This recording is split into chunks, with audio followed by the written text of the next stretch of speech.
Hi there! So today I'm going to show you how to create this giraffe using a technique called pointillism.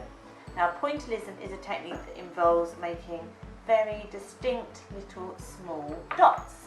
Now it was created over 150 years ago and it's quite a fun, effective way to create a painting. So we're going to start with drawing the outline of the giraffe. Now I've drawn the giraffe in pen here just so that you can see it nice and clearly, but you'll need to use pencil so that it doesn't show up, the pen doesn't show up when you have used your pointillism technique. So we're going to start by looking at the top of the giraffe's head. And we're going to, like I always say in my demonstrations, actually rather than thinking, oh I've got to draw a giraffe, we actually need to home in on and focus on the shapes and the lines that you can see to create your picture. So we're going to look at this line here that creates the top of the giraffe's head. It's almost like a tall mountain. It's central in the page so that we've got enough room left for the ears, and it's over halfway up. So I'm going to start by creating that line. As you can see, I'm just sketching it out lightly to start with so that I can make sure I've got it in the right position. As you can see, there's a curve on one side, dips in slightly and curves up to the top, dips in again and curves around. It's not too, the lines aren't too straight and pointy. Okay, the next part we are going to draw are these, which actually look like horns, but they're actually called ossicones. Now as you can see, they take up the middle part of the side of the giraffe's, the top of the giraffe's head. The lines start further apart, they curve around, and they get slightly closer together and end with a curve on the end. Let's start with this line about a third of the way along. And start going in a diagonal direction and then turn to go in the opposite direction. And then my line here is going to start about here, but it gets slightly closer together towards the end of his ossicone. And then we have a curved line on the end. And then we do the opposite on the other side, creating a sort of mirrored image.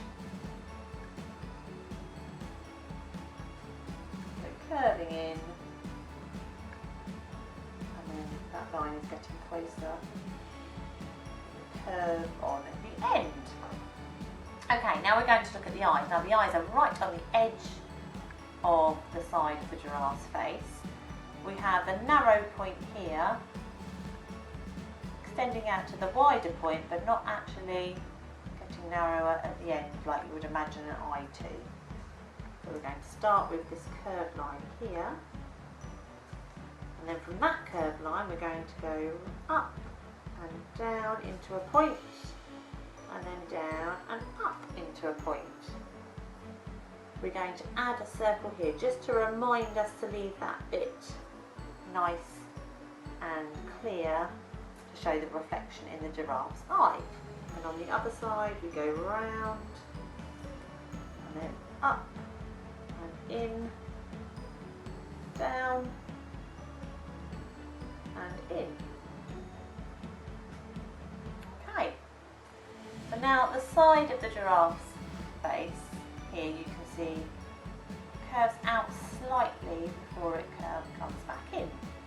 This part of the giraffe's face is actually quite long. It's as long as from the eye almost to the top of his ossicone there. So from the bottom of the eye, go down and slightly curving out and coming in, but not all the way in, because we need to leave the space for his chin at the bottom of his lip here. Exactly the same on the other side.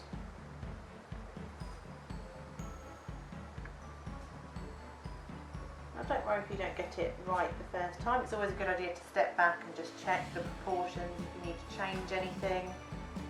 It's absolutely fine, and your drawing doesn't need to be exactly the same as mine. I'm just giving you some pointers to help you to get a giraffe looking picture. Now the top of his, effectively his nose here, but if you were looking at him from the side it would just be the front of his face. It's almost like a big curved M or a couple of little mountains there. So we start quite a long way down and then come in and round and down and up again. I'll start my line here almost next to the main curve here. So we go up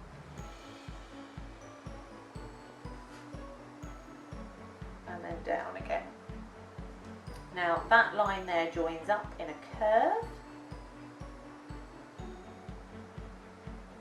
like so, and then the bottom lip sits in the middle of that line and then just dropping down below this line here that we've already created,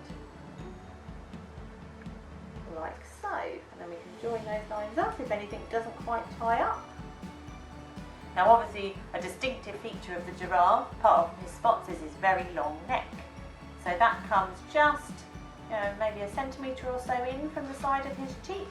And I've drawn mine so it's a bit of a curve, but you can have your neck coming straight down if you like.